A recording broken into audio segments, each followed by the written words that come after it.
The pregnancy test sat on the bathroom counter for 3 days before anyone noticed it was missing. Not because it didn't matter, because the person who threw it away wasn't the person who took it, and the person who took it wasn't supposed to exist yet. 7 months later, the consequences would unravel on a Thursday morning in New York, when a man everyone assumed was worthless would prove he controlled the only thing that mattered, the truth about whose child was growing inside Caelum Rourke's body. But that morning, the one that should have been ordinary, started with rain. Cold, unforgiving, the kind that soaked through cheap coats and made every step feel like a mistake.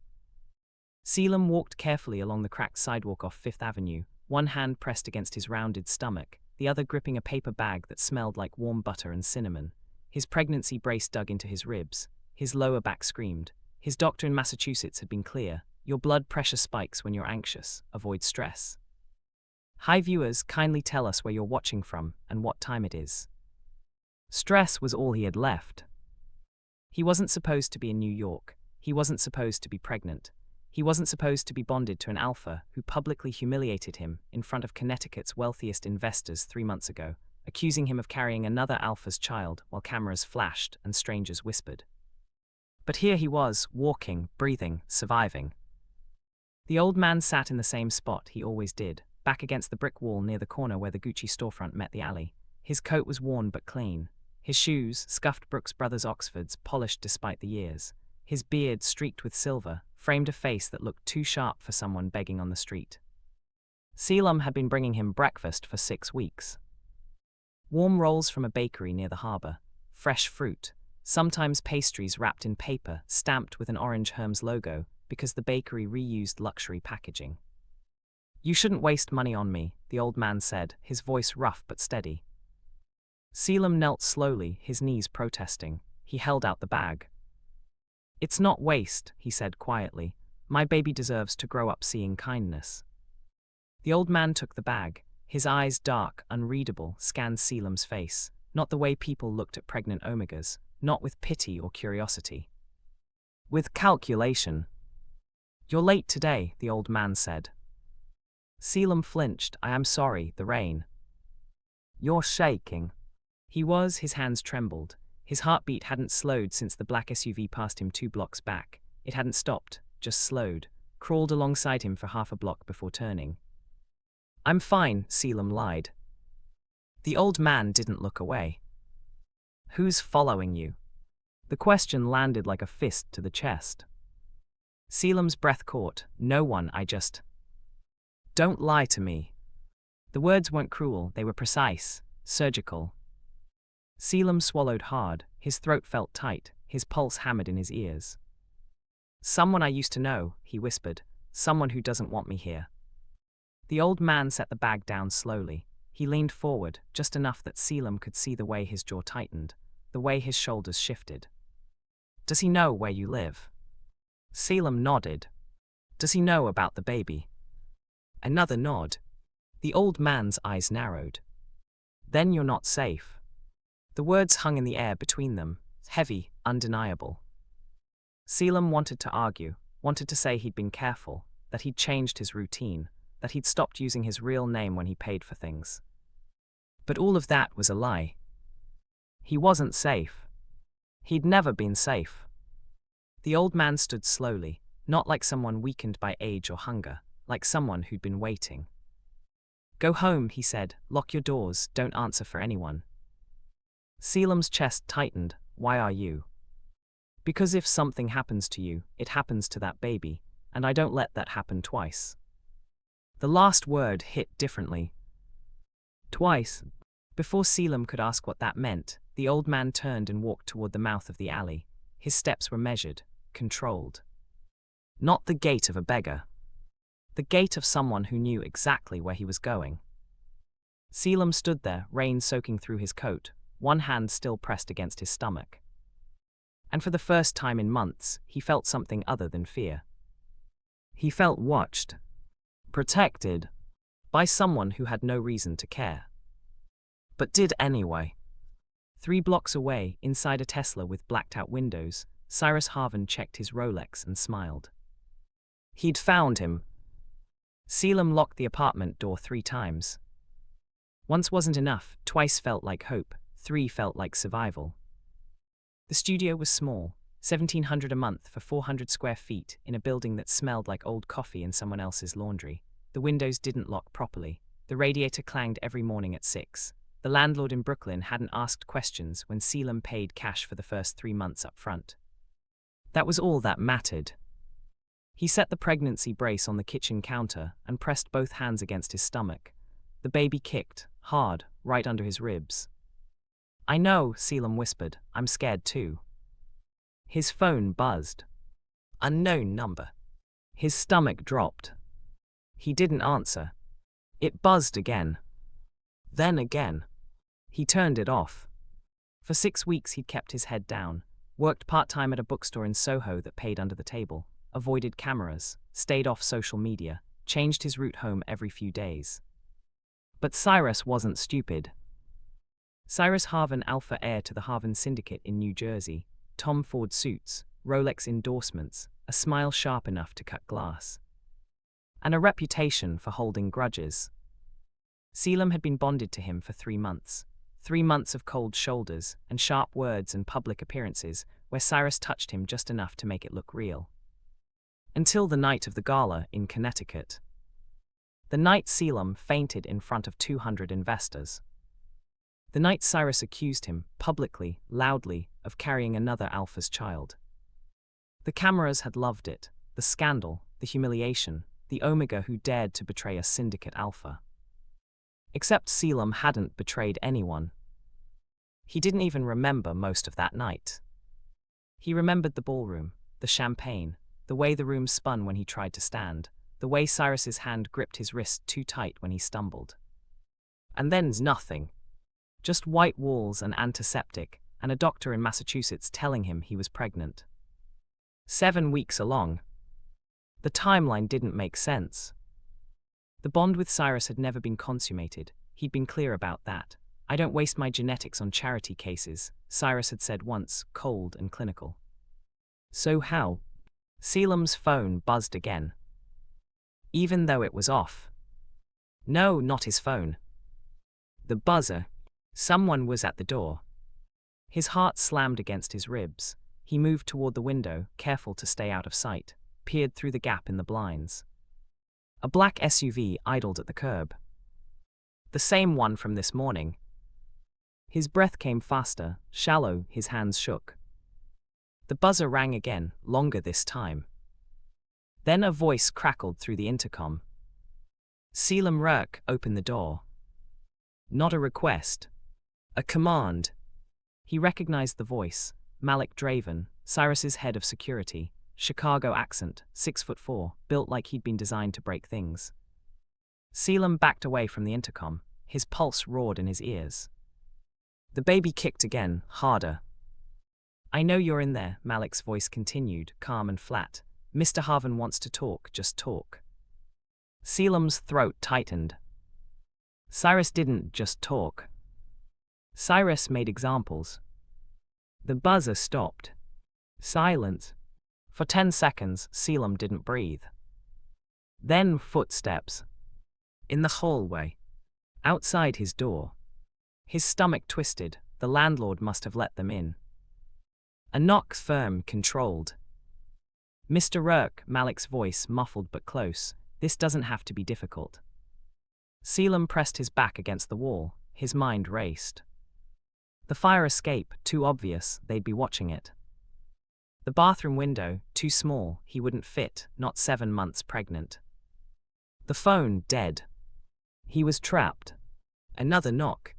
"Mr. Harvin is a reasonable man. He just wants to confirm something. Medical records, paternity, you understand." Caelum's jaw clenched. Paternity? That's what this was about. Proof that the baby wasn't Cyrus's. Proof that Caelum had lied. Proof that would justify whatever Cyrus wanted to do next. Except Caelum didn't have proof.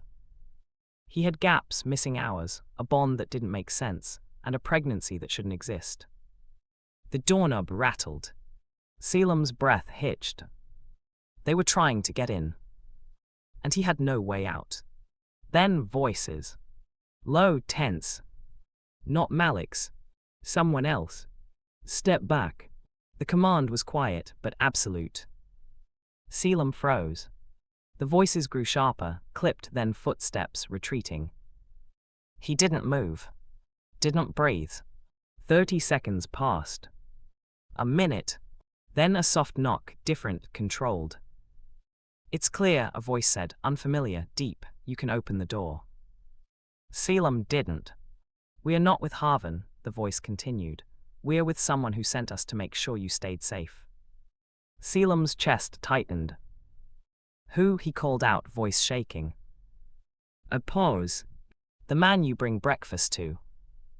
The air left Caelum's lungs. The old man. But how? He said you'd need help today, the voice continued. He was right. Caelum's hand hovered over the lock. Every instinct screamed not to trust this. But every instinct had failed him before. Slowly he unlocked the door.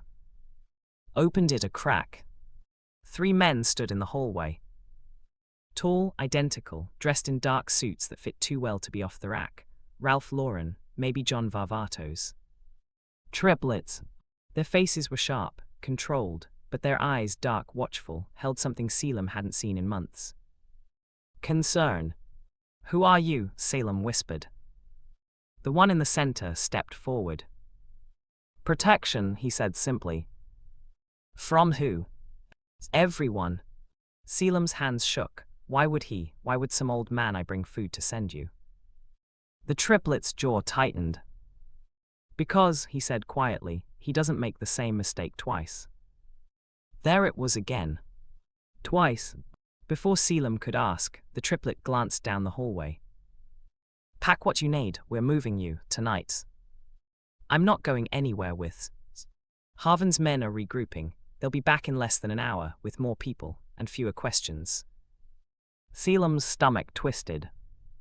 Where are you taking me? The triplet met his eyes. Somewhere he can't reach you.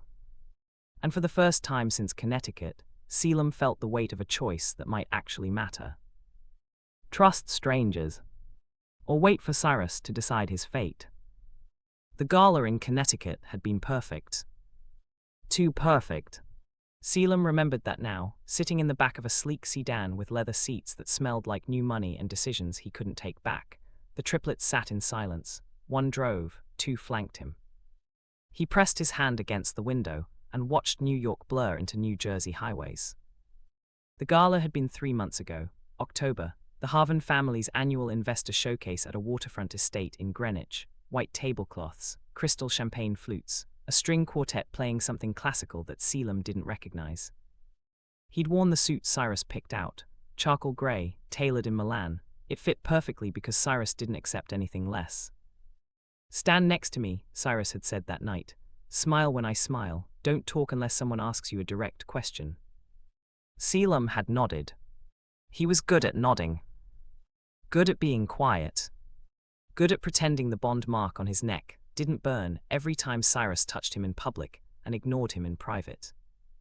The first hour had been fine. Handshakes, small talk, investors from Texas and Illinois and Florida asking Cyrus about expansion plans and profit margins. Then the champagne. Caelum didn't drink, he told Cyrus that. Told him his body didn't process alcohol well, told him it made him sick. Cyrus had smiled and handed him a glass anyway. It's sparkling cider, he'd said. Relax. Caelum drank it. 30 minutes later, the room started spinning. He remembered gripping the edge of a table, remembered the way the chandelier overhead split into 3, 4, 5. Remembered Cyrus's hand on his elbow, tight, guiding him toward a hallway. You're embarrassing me, Cyrus hissed. I don't care, smile. Caelum tried. The floor tilted. He's hit the marble hard. The crowd gasped.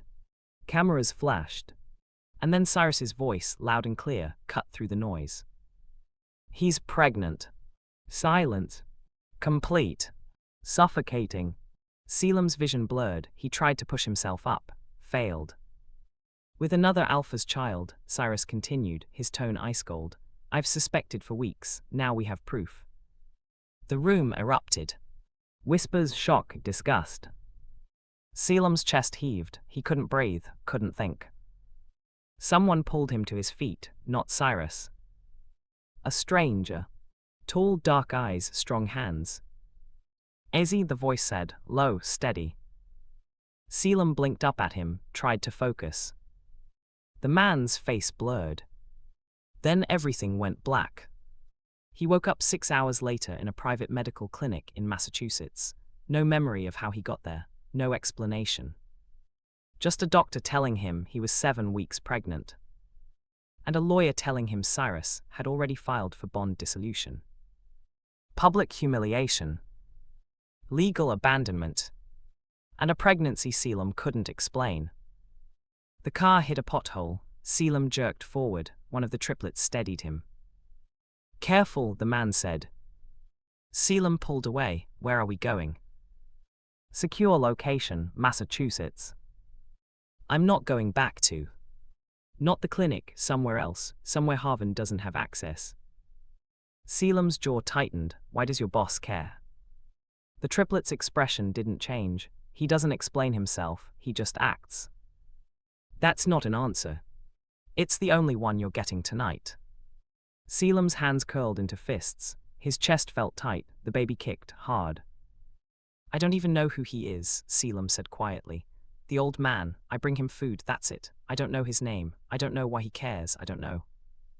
You don't need to know, the triplet said. You just need to let him protect you. Why? The triplet's jaw tightened. Because someone should have protected you 3 months ago, and no one did. The words hit like a slap. Caelum turned toward the window. His reflection stared back, pale, tired, 7 months pregnant with a child no one believed was his alpha's. Except it was. Wasn't it? He didn't know anymore.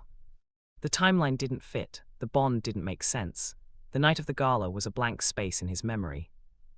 But the baby was real. And someone, Cyrus, the media, the investors, wanted to make sure Caelum paid for existing. The car slowed.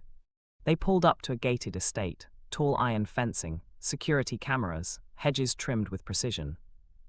The gate opened. They drove through. Caelum's stomach twisted. This wasn't protection. This was control. He traded one cage for another. The car stopped in front of a stone mansion. Warm light spilled from the windows. The front door opened. A figure stepped out. Not the old man. Someone else. Tall, expensive suit, cold eyes. Caelum's breath caught. He'd seen that face before. At the gala. The night everything fell apart. Thursday started with rain, but it ended with blood.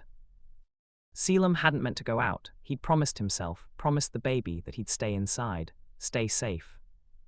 But the pantry was empty. The corner store 3 blocks away stayed open late, and he couldn't survive on fear alone. So he walked. Careful steps, head down, one hand pressed against his stomach. The rain had stopped, but the pavement was still slick. Puddles reflected streetlights and passing cars. The air smelled like wet asphalt and exhaust. He bought crackers, peanut butter, apples. Paid cash. Didn't make eye contact. The walk back should have been fine. Should have. He didn't see the SUV until it mounted the curb in front of him. Caelum stumbled back, his heart slammed into his ribs. The door opened. Cyrus stepped out. Tom Ford suit, Rolex catching the light. That smile, sharp, cruel, designed to remind Caelum exactly how small he was. Well, well, Cyrus said, loud enough for the few pedestrians nearby to hear. The disgraced Omega, feeding street trash. Caelum's throat tightened. He clutched the grocery bag to his chest. I'm just going home. Home, Cyrus laughed. You mean that shithole studio in Queens? You think I don't know where you are? Caelum took a step back. Cyrus took 2 forward. You embarrassed me, Cyrus said, his voice dropping. In front of 200 investors, made me look weak. I didn't. Shut up. The command cracked through the air. Caelum flinched. Cyrus grabbed his wrist. Pain shot up Caelum's arm. The grocery bag fell. Apples rolled across the wet pavement. "You're carrying someone's bastard," Cyrus hissed, "and you had the nerve to let people think it was mine." "I never said." Cyrus shoved him hard. Caelum hit the pavement. His shoulder slammed into concrete. Pain exploded through his side. He gasped, curled around his stomach. Terror flooded his chest. "The baby. Oh God, the baby." Cyrus loomed over him. "You think you can just disappear? Hide, I own you, that bond mark says so." Caelum's vision blurred, his pulse roared in his ears. Then movement. Fast, controlled. The old man stepped between them. Not hunched, not frail. Standing tall, eyes sharp, presence absolute. Cyrus blinked. What the hell? The old man caught Cyrus's wrist mid-reach, twisted. The crack echoed. Cyrus screamed. The old man didn't let go. "You touch him again," the old man said, voice calm and cold, "and you won't leave this street." Cyrus's face drained of color. You broke my... Not yet, but I will." Pedestrians stopped, phones came out. Cyrus jerked his hand free, cradling his wrist. His eyes burned with fury. "You have no idea who I am," Cyrus spat. The old man smiled. "It wasn't kind." "I know exactly who you are, Cyrus Harvin, heir to a second-rate syndicate in New Jersey. You think your father's name protects you." Cyrus's jaw tightened. "My family means nothing to me." 3 black sedans rolled to a stop. Identical. Doors opened in perfect sync. The triplets stepped out. Tall, tailored suits, chrome hearts rings gleaming under the streetlights. Caelum's breath hitched. They moved like soldiers, like predators. Like they'd done this 1,000 times. Cyrus's confidence cracked. He looked between the old man and the triplets. "Who the hell are you?" One of the triplets spoke. "Papa." The word landed like a gunshot. "Papa." Caelum's chest tightened. "Papa." The old man, this beggar he'd been feeding for 6 weeks, was their father. Cyrus took a step back, his bravado shattered. "Yo." The old man removed his worn coat. Beneath it, tailored perfection. Brioni, maybe kitten. Authority, power, control. "I am Aurelio Navarro," he said quietly, "and you just made a very serious mistake." The names hit the air like a hammer. Navarro. Even Caelum knew that name. The Navarro Triad, operations in Florida, Texas, Illinois, discreet, powerful, untouchable. And the man Caelum had been bringing breakfast to was the founder. Cyrus's face went white. "I didn't know." "You didn't care," Aurelio said. "You publicly humiliated a bonded Omega. You falsely accused him. You caused medical distress to an unborn child." Cyrus tried to recover. "That child isn't mine." Aurelio's eyes darkened. "We know." Silent. Cold, heavy. One of the triplets stepped forward, holding a manila folder. "We conducted a private paternity test 3 weeks ago," he said. "Medical records, DNA markers, all legally obtained." Caelum's world tilted. "What?" The triplet looked at him, expressions softening. "When Papa suspected you were in danger, we investigated. The night of the gala, you were drugged, sent suppressants, designed to manipulate your cycle and obscure bond markers." Caelum's stomach dropped. Drugged? He hadn't imagined it. The spinning room, the missing hours. It was real. Cyrus paled. "You can't prove." Aurelio held up a document. Legal seal, Illinois jurisdiction. "We can, and we will." Cyrus lunged. The triplets moved faster. 2 restrained him. 1 pulled zip ties from his coat pocket. "Take him," Aurelio said calmly. "Where?" one asked. "New Jersey authorities first, then federal investigators. He used family funds to finance illegal suppression drugs." Cyrus thrashed. "You have no right." "I have every right," Aurelio said. "You violated Omega protection laws in 3 states." Sirens wailed in the distance. Someone had called the police. Caelum sat on the wet pavement, trembling, his hands pressed against his stomach. The baby kicked. Still alive. Still fighting. Aurelio knelt beside him, careful, respectful. "Can you stand?" Caelum nodded, barely. Aurelio helped him up, his grip was steady, strong. "You're safe now," Aurelio said quietly. Caelum's voice cracked. "Why did you help me?" Aurelio's expression shifted, something old, something painful. "Because years ago I failed someone like you. I won't make that mistake again." Police cars pulled up, officers stepped out. One of the triplets spoke quietly to them, handed over documents. Cyrus was loaded into a squad car, still shouting threats no one listened to. Caelum watched it all happen, numb, shaking. Then Aurelio's voice, low and certain. "There's something else you need to know." Caelum looked up. Aurelio gestured to the triplets. The paternity test, it didn't just prove Cyrus lied. Caelum's chest tightened. It proved something else entirely. One of the triplets stepped forward. He looked nervous, uncertain. "The DNA markers," he said quietly, "they didn't match Harvin." Caelum's breath caught. "They matched us." The world stopped. "What?" The triplet swallowed hard. "The night of the gala, when you collapsed, we intervened, you were disoriented, scared, you reached for safety." Another triplet continued. "Instinct bonding, crisis triggered. It happens when an omega's primary bond is violated." The third added, voice barely above a whisper, "You bonded with us." Caelum's knees buckled. Aurelio caught him. "All three of you," Caelum whispered. They nodded. Caelum's vision blurred, his pulse hammered. The baby he was carrying wasn't Cyrus's. It was theirs. The medical report sat on the table like a bomb no one wanted to touch. Caelum stared at it, black ink, clinical terms, DNA markers highlighted in yellow. Triple anchor bond. Rare, almost unheard of. The doctor in Massachusetts had explained it twice. Caelum still didn't understand. When an omega's primary bond is chemically suppressed or violated, the doctor said, their instinct seeks stability.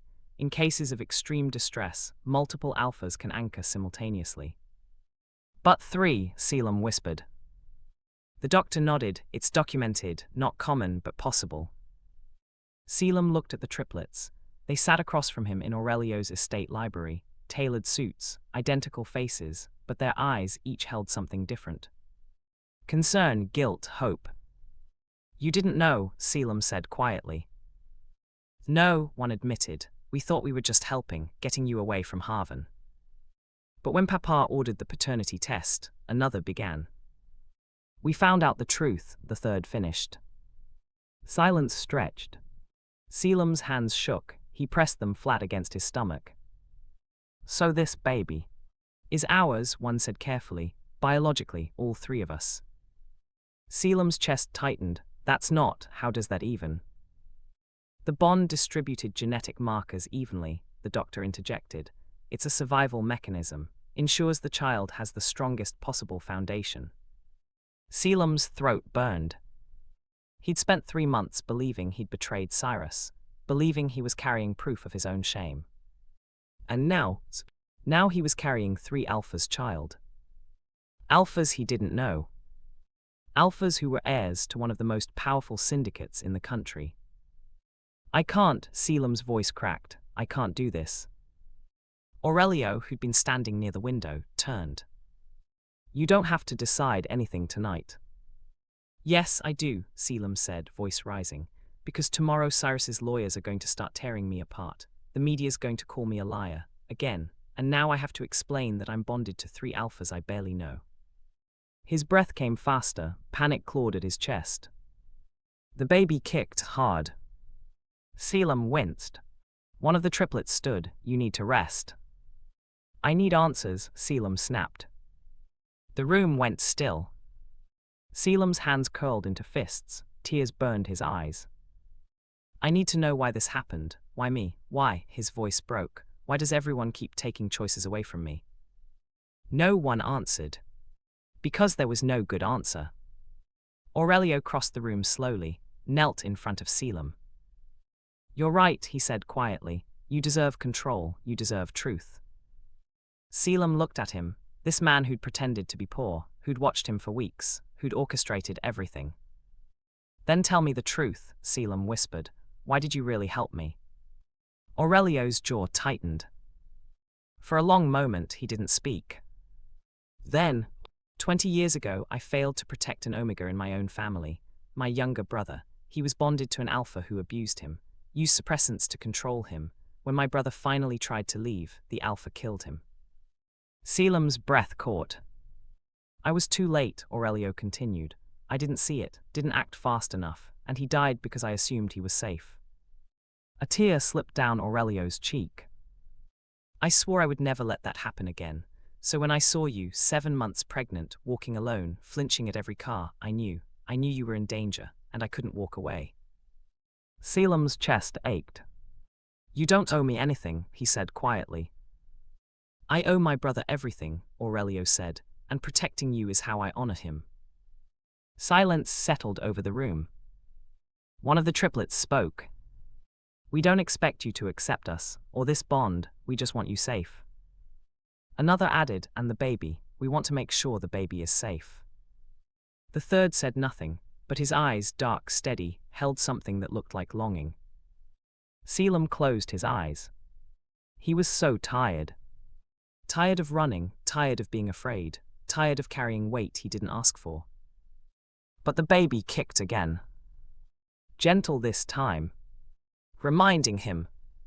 He wasn't just surviving for himself anymore. I need time, Caelum said. Aurelio nodded, you'll have it. And I need, Caelum swallowed hard, I need to know what happens to Cyrus. He'll be prosecuted, Aurelio said. 3 states, federal charges, Omega endangerment, illegal drug distribution. And if he fights back? Aurelio's expression hardened. He won't win. Caelum wanted to believe that. But he'd learned the hard way, alphas like Cyrus didn't lose quietly. 2 days later, the first legal motion was filed. Cyrus's lawyers claimed the paternity test was fraudulent. Claimed Aurelio fabricated evidence. Claimed Caelum had orchestrated the entire thing to extort the Navarro family. The media exploded.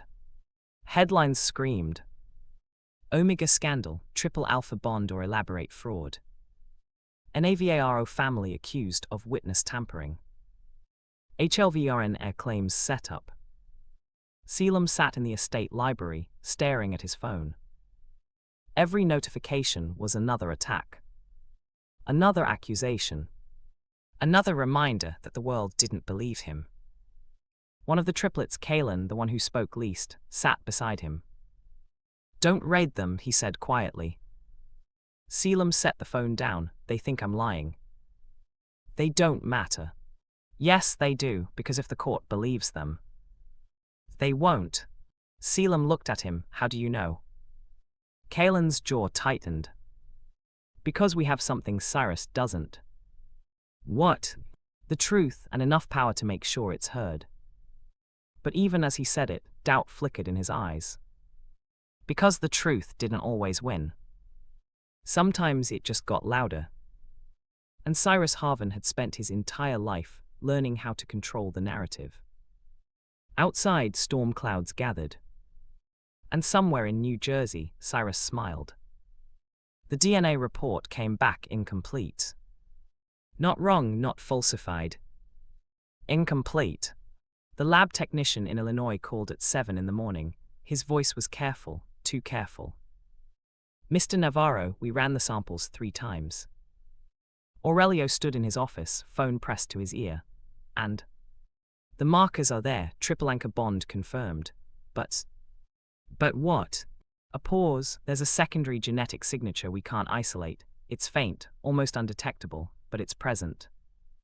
Aurelio's jaw tightened, meaning someone else's DNA is in the sample, not enough to indicate parentage, but enough to suggest interference.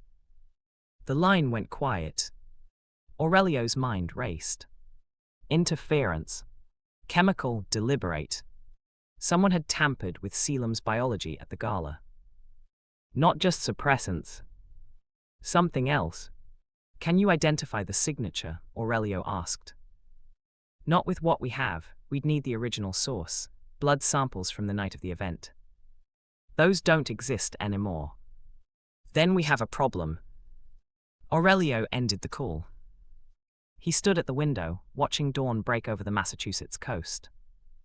3 weeks of legal preparation, 3 weeks of building an airtight case against Cyrus. And now doubt. Not in Caelum's innocence. In the evidence. Cyrus's lawyers would tear this apart, claim contamination, claim fraud, claim the Navarro family fabricated everything to protect their reputation. And without clean DNA results, they might win. Downstairs, Caelum sat at the kitchen table, hands wrapped around a mug of tea he wasn't drinking. 8 months now, the baby pressed against his ribs constantly. Sleep was impossible, his back ached, his feet swelled. But none of that compared to the weight in his chest. The triplets Caelum, Amari, Zaire had been kind, respectful. They kept their distance, brought him food, made sure he had everything he needed. But they didn't push. Didn't demand. And somehow that made it worse. Because Caelum didn't know what he wanted. He didn't know if he could trust them. Didn't know if this bond was real or just another trap. Caelum entered the kitchen quietly. You're up early. Caelum didn't look at him, couldn't sleep. Caelum poured himself coffee, stood across from Caelum, not too close. The lawyer called last night, Caelum said. Cyrus's team is pushing for a dismissal, claiming the paternity test is inadmissible. Caelum's stomach dropped. Can they do that? They can try. And if they succeed. Caelum's jaw tightened. Then we fight harder. Caelum laughed. It came out bitter. With what? Maury tests, Maury evidence they'll just call fake. With the truth. The truth didn't save me in Connecticut, Caelum said quietly. It won't save me now. Caelum set his mug down. You're not in Connecticut anymore. You're not alone. Caelum finally looked at him. Aren't I? The question hung between them. Caelum opened his mouth, closed it. Because he didn't have an answer that wouldn't sound like a lie. Upstairs, Aurelio made another call. This one to a contact in New Jersey, someone who owed him a favor. I need original medical records from Greenwich Memorial, October 15th, gala event. Those are sealed, the voice said. I don't care. A pause. This is about the Harvin case. Yes.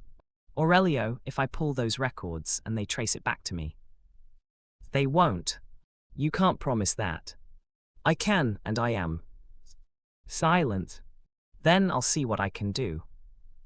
The call ended. Aurelio sat down, pressed his fingers against his temples. He'd built his empire on control, on precision, on knowing every variable before making a move. But this was chaos. And chaos didn't follow rules. 2 days later, the records arrived. Encrypted, delivered by courier, no return address. Aurelio opened the file in his office, alone. Blood work from the night Caelum collapsed. Toxicology report. Positive for 3 substances. Scent suppressants expected. Sedatives also expected. But the third. Aurelio's blood ran cold. Genetic modifier. Experimental, illegal in 42 states. Used to alter pheromone receptors, to trick an omega's body into rejecting a bond, or accepting one that shouldn't exist. Cyrus hadn't just drugged Caelum. He'd tried to rewrite his biology. Aurelio's hands shook.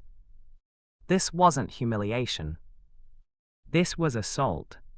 And if the modifier was still in Caelum's system? If it had affected the baby? He pulled out his phone, dialed the family doctor.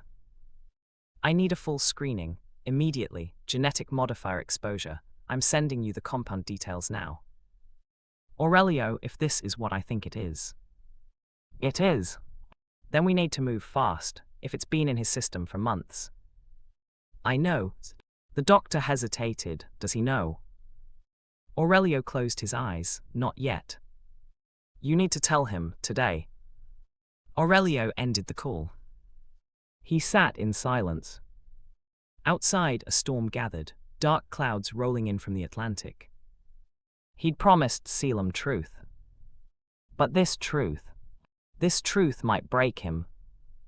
That evening, Aurelio found Caelum in the library.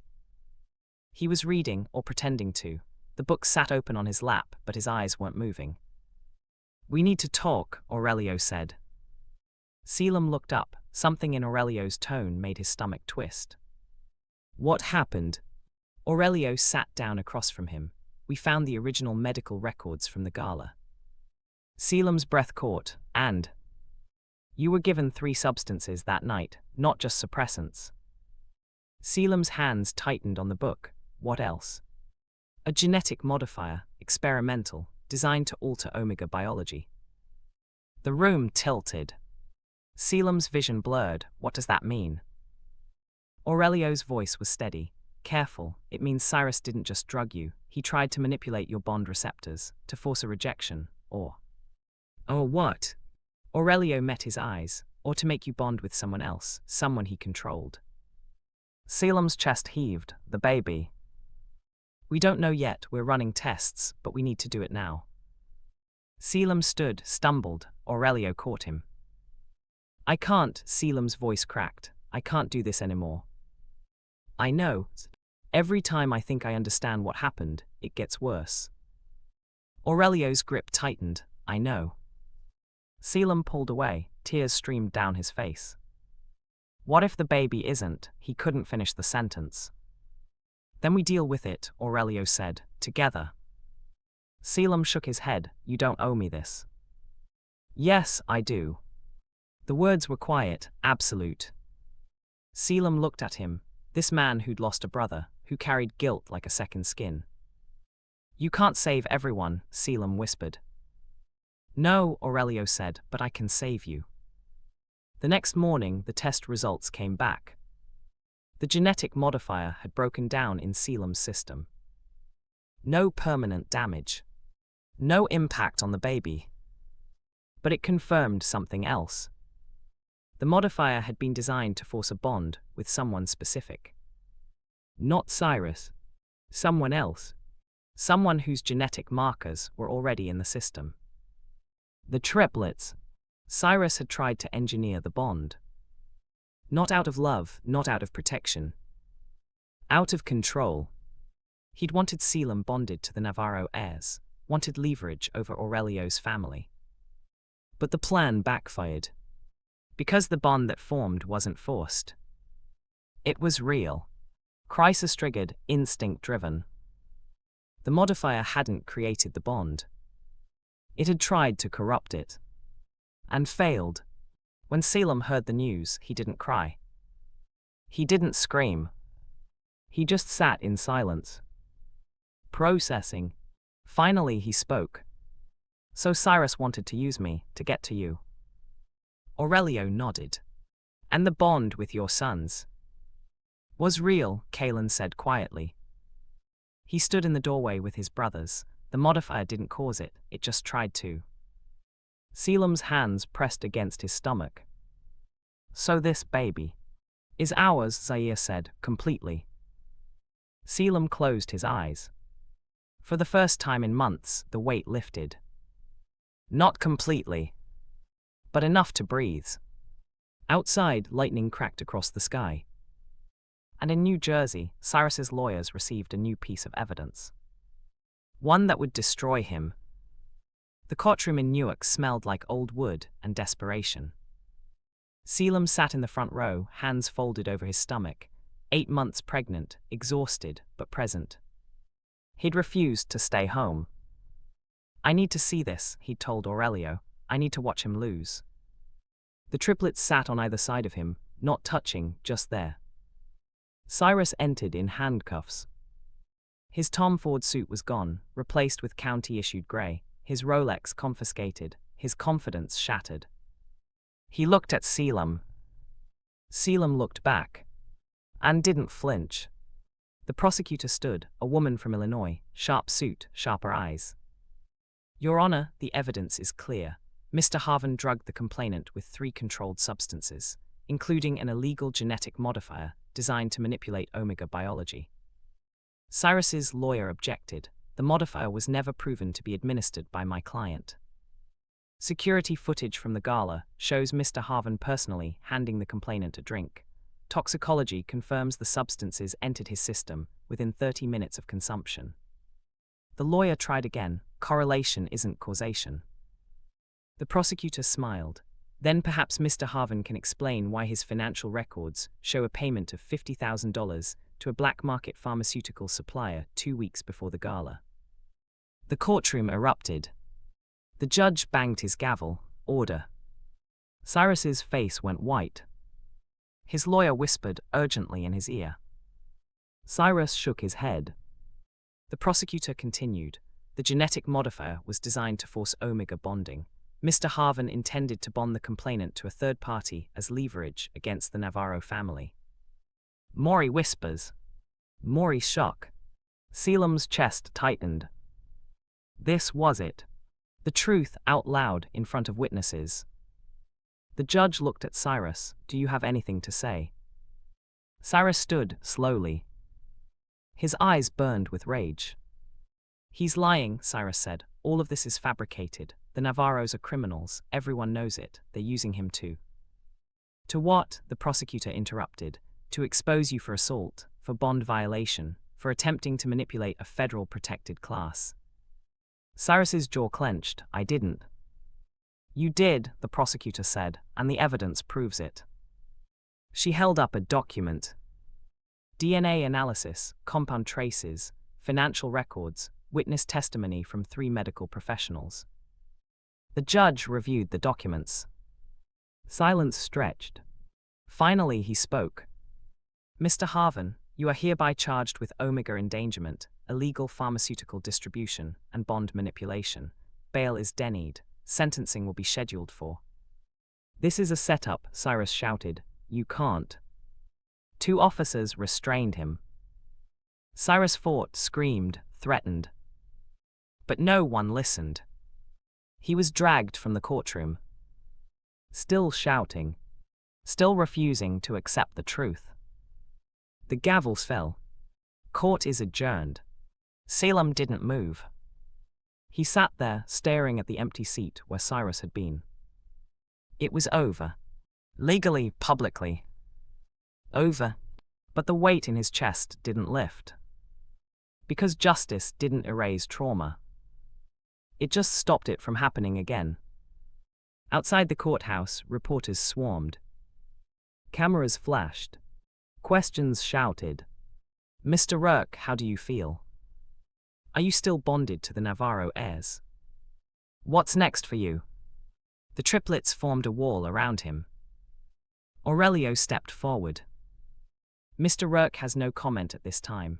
The legal process has concluded. We ask for privacy as he prepares for the birth of his child.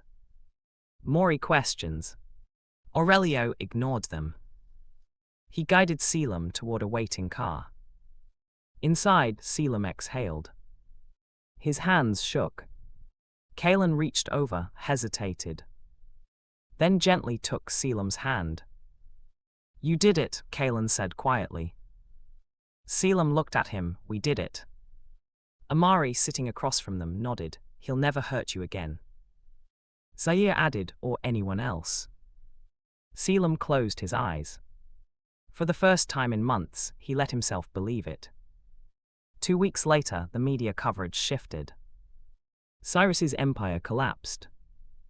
Endorsements withdrawn, business partners severed ties, his family in New Jersey publicly disowned him. The Harvin name, once powerful, became synonymous with abuse. And the Navarro name, once feared, became associated with omega advocacy. Aurelio established a foundation, funded by seized Harvin assets. Its mission, protect omegas from bond manipulation and chemical coercion. Offices opened in Texas, Illinois, Florida. Lawyers, medical professionals, safe houses. All free, all accessible. Caelum watched the news from the estate library. A reporter stood outside the new Texas office. The Navarro Foundation has already helped over 200 Omegas escape abusive bonds. Advocates are calling it a turning point in Omega rights legislation. Caelum's chest tightened. Not with pain. With something else. Purpose. The baby kicked. Hard. Caelum winced, pressed his hand against his ribs. Caelum appeared in the doorway. You okay? Caelum nodded, just active today. Caelum crossed the room, knelt beside the chair. Can I? He gestured towards Caelum's stomach. Caelum hesitated. Then nodded. Caelum placed his hand gently against the curve of Caelum's belly. The baby kicked again. Caelum's eyes widened. That's strong, Caelum finished. Yeah. They sat in silence. Then Caelum spoke. We don't expect anything from you, you know that, right? Caelum looked at him. I know. But if you ever want, Caelum's voice caught, if you ever want us to be part of this, part of the baby's life, we're here. Caelum's throat tightened. I don't know what I want yet, he admitted. That's okay. Is it? Caelum met his eyes. Yes, because you get to choose. For the first time, you get to choose. The words settled over Caelum like a blanket. Choice. Agency. Control. Things he hadn't had in so long he'd forgotten what they felt like. That night, Caelum stood at the window. Snow fell softly over the Massachusetts coast. The baby kicked again. Caelum placed both hands on his stomach. I don't know what we're doing, he whispered, but we're going to be okay. For the first time, he believed it.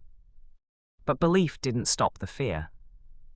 Because in 2 weeks, the baby would be born. And Caelum would have to decide what kind of family they would be. The contractions started at 3 in the morning. Caelum woke to pain lancing through his abdomen, sharp, rhythmic. He gasped, gripped the bedsheets. Counted. 45 seconds. 5 minutes apart. This was it. He reached for the phone on the nightstand, his hands shook. Dialed Caelum's number. 2 rings. Caelum. It's time, Caelum breathed. Silence. Then movement, fast, urgent. We are coming, don't move. The line went dead. 3 minutes later, all 3 triplets burst into the room. Caelum carried a hospital bag. Amari had car keys. Zaire moved to Caelum's side. How far apart? Zaire asked. 5 minutes. Okay, we need to go now. They helped Caelum stand. His legs trembled. Another contraction hit. He doubled over. Zaire caught him. Breathe, Zaire said, in through your nose, out through your mouth. Caelum tried, failed. The pain was everything. They got him to the car. Caelum drove. Amari sat in back with Caelum, timing contractions. 4 minutes now, Amari said. Caelum's knuckles were white on the steering wheel. We'll make it. The hospital appeared, bright lights, emergency entrance. A nurse met them with a wheelchair. How far along? She asked. 38 weeks, Caelum gasped. Contractions. 4 minutes. She moved fast. Let's get you inside. The delivery room was sterile, white, cold. Caelum was hooked up to monitors, IV placed, heartbeat tracked. The baby's heartbeat filled the room. Strong, steady. The doctor arrived, a woman in her 50s, calm eyes, steady hands. Mr. Rourke, I'm Dr. Simmons, let's see where we are. She examined him. You're at 7 centimeters, we're moving fast. Caelum's chest heaved. How long? Could be an hour, could be 3, every labor is different. Another contraction. Caelum cried out. Caelum was at his side instantly. We're here, we're right here. Caelum gripped his hand, hard. The pain peaked, held, released. Caelum gasped for air. You're doing great, Dr. Simmons said. Keep breathing. 2 hours passed. Contractions intensified. 2 minutes apart. 90 seconds. 60. I can't, Caelum sobbed. I can't do this. Yes, you can, Amari said firmly. You've survived everything else. You can survive this. Zaire wiped sweat from Caelum's forehead. You're the strongest person we know. Caelum shook his head. I'm not. You are, Caelum said, and we're not leaving. Dr. Simmons checked again. 10 centimeters, it's time to push. Caelum's heart slammed against his ribs. I'm scared, he whispered. I know, Dr. Simmons said gently, but your baby is ready, and so are you. The first push felt like being torn apart. Caelum screamed. The triplets held him, anchored him. Again, Dr. Simmons said, one more. Caelum pushed. And again. And again. Time blurred. Pain, pressure, voices telling him to breathe. Then, a sound. Small, sharp. A cry. Caelum's vision swam. It's a boy, Dr. Simmons said. She placed the baby on Caelum's chest. Tiny, perfect, screaming. Caelum's hands shook as he cradled him. The baby's eyes, dark, unfocused, blinked up at him. Hi, Caelum whispered, tears streaming. Hi, baby. The triplets stood frozen, staring at the child they'd never expected. The child that was theirs. Caelan's voice cracked. He's perfect, Amari finished. Zaire wiped his eyes, didn't bother hiding the tears. Dr. Simmons smiled. Congratulations, he's healthy, strong, 8 pounds 3 ounces. Caelum couldn't look away. This baby, his baby, their baby, born from chaos, from pain, from a bond that shouldn't have existed. But here he was. Real, breathing, alive. The nurse took the baby for measurements, cleaned him, wrapped him in a soft blanket. Brought him back. Caelum held him close. The baby's tiny hand wrapped around Caelum's finger. And something inside Caelum, something that had been broken for so long, began to heal. Later that night, when the room was quiet and the baby slept in Caelum's arms, Aurelio entered. He stood at the foot of the bed, eyes soft, proud. You did well, he said. Caelum smiled, exhausted. I had help. Aurelio looked at his sons. You all did. The triplets stood near the window, watching, waiting. Not pushing. Just there. Aurelio stepped closer, looked down at the baby. What's his name? Caelum hesitated. He'd thought about this for weeks. Elaine, he said quietly, it means God has answered. Aurelio's jaw tightened, emotion flickered across his face. It's perfect. Caelum looked at the triplets. Do you want to hold him? They froze. Caelum swallowed hard. Are you sure? Caelum nodded. Caelum approached slowly, carefully. Caelum placed Elaine in his arms. Caelum stared down at him, wonder, fear, love. Hide Elaine, he whispered. The baby stirred, didn't cry. Just settled into Caelum's arms like he belonged there. Amari and Zaire moved closer. A family. Not traditional, not planned. But real. And for the first time in months, Caelum felt something other than fear. He felt hope. But outside the hospital, in a car parked 2 blocks away, someone watched. Not Cyrus. Someone else. Someone who'd been hired to finish what Cyrus started. And they were waiting. The hospital discharged Caelum 3 days later. Elian slept in a car seat, tiny, fragile, unaware of the world that had tried to prevent his existence. The ride back to the estate was quiet. Caelum sat in the back, watching his son breathe. Every rise and fall of Elian's chest felt like a miracle.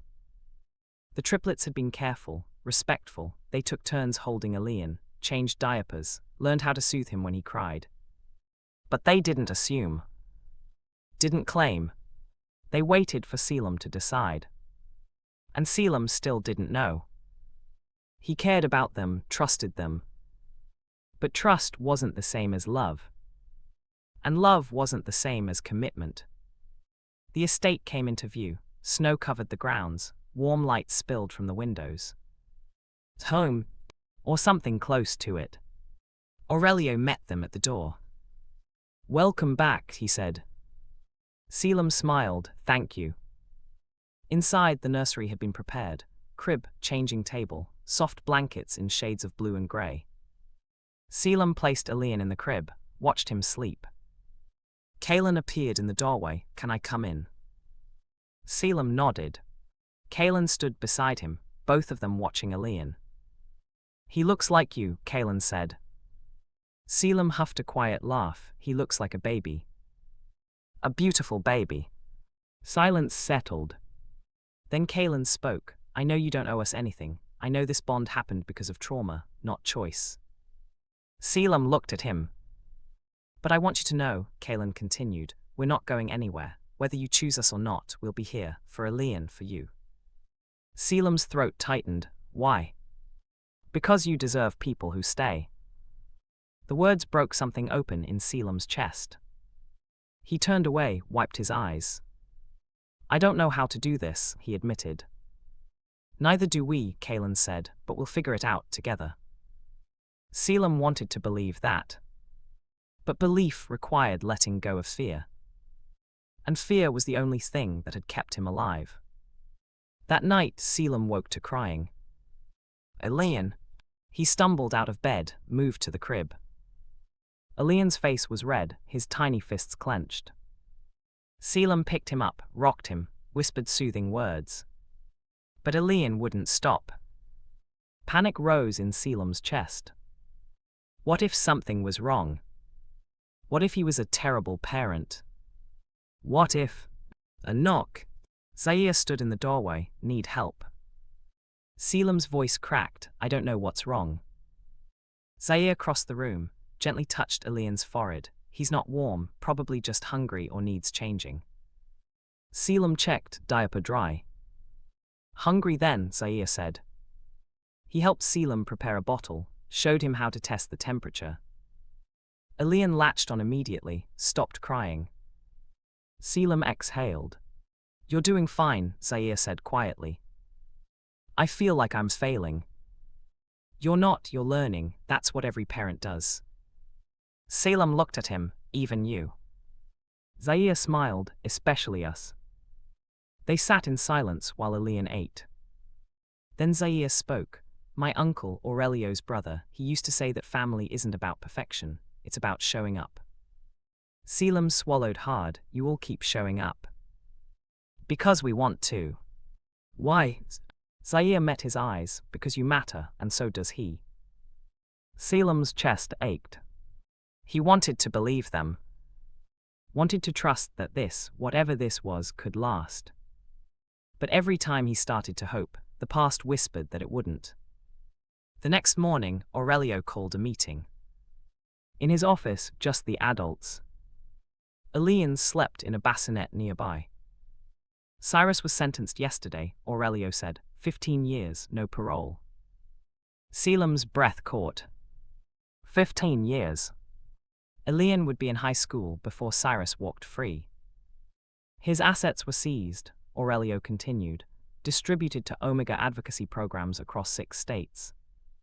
Amari added, his family issued a formal apology, publicly. Caelum said it's over, legally, publicly, completely.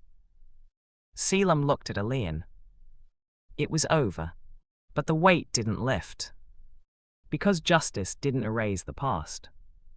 It just stopped it from repeating. "There's something else," Aurelio said. Caelum looked up. "We've been building a network, medical professionals, lawyers, safe houses, all designed to protect Omegas from bond abuse." Caelum's chest tightened. "I know, I saw the news." "We want you to be part of it." Caelum blinked. "What?" "Not as a figurehead," Aurelio clarified. "As a voice, someone who understands, someone who survived." Caelum shook his head. "I can't." You don't have to decide now, Caelum said, but think about it. You could help people who are where you were. Caelum looked at Elian. Could he do that? Could he turn his pain into purpose? He didn't know. But for the first time, he wanted to find out. That evening, Caelum sat in the library with Elian in his arms. The triplets entered together. Can we talk? Amari asked. Caelum nodded. They sat across from him. Caelum spoke first. We know this bond happened because of trauma. We know it's not what you chose. Zaire continued, but we want to court you, properly, if you'll let us. Amari finished, not because of Elian, because of you. Caelum's breath caught. You want to court me? Yes, they said in unison. Why? Caelum leaned forward, because you're brave and kind, and you've survived things that would have broken most people. Zaire added, because when we're around you, we want to be better. Amari said quietly, because we're falling for you, and we hope you might feel the same. Caelum's throat burned. Did he? He didn't know. But he wanted to find out. Okay, he whispered. The triplets exhaled. Okay, Caelum repeated. Caelum nodded. Okay, we can try. And for the first time since Connecticut, Caelum smiled. A real smile. Full of hope. 6 months later, Caelum stood in front of a crowd in downtown Chicago. Elian slept in a carrier strapped to his chest. Behind him, a banner read, NAVRO Foundation, Protecting Omega FUTUIS. Cameras flashed, reporters filled the front rows. Caelum's hands shook. But he spoke anyway. My name is Caelum Rourke, and 6 months ago, I gave birth to my son after surviving bond manipulation, chemical coercion, and public humiliation. The crowd was silent. I was drugged, accused, abandoned, and I spent months believing I deserved it. His voice steadied. But I didn't, and neither does anyone else. He looked at the triplets standing off to the side, Caelum, Amari, Zaire. They smiled. Caelum continued, the Navarro Foundation exists because no Omega should face what I faced alone. We provide legal support, medical care, and safe housing, for free, no questions asked. Applause erupted. Caelum's chest swelled. This was purpose. This was healing. After the event, Aurelio approached. You did well, he said. Caelum smiled. I was terrified. You didn't show it. Elian stirred. Caelum adjusted the carrier.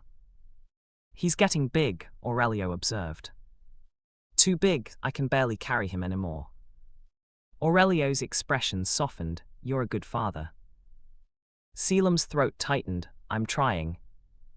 That's all any of us can do. That night, back at the estate, Caelum sat in the nursery. Elian played on a blanket, 6 months old, laughing, reaching for toys. Perfect. The triplets entered together.